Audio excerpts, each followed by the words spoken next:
Each year in the United Kingdom, according to the UK government's own figures, nearly 3 million animals are poisoned, surgically injured, driven insane, burnt, irradiated, starved, electrocuted, and kept in solitary confinement for long periods of time in experiments which most people would have trouble conceiving. Animals are used in this manner by the pharmaceutical and chemical industries, universities and private research institutions, and by the military in the testing of new weapons, be they conventional, nuclear or biological. Although the vast majority of animals used are rats and mice, monkeys, cats, dogs, birds, fish,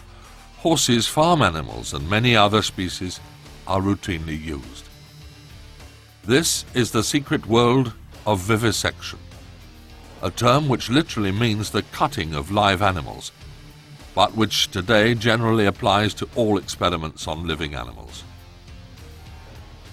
Animals are used in research purportedly to help find cures or treatments for human diseases or to provide assurances of safety in the testing of drugs, household or industrial chemicals, cosmetics, or other substances that might potentially be a hazard to human health. It is a massive worldwide industry involving the deaths of countless millions of animals each year.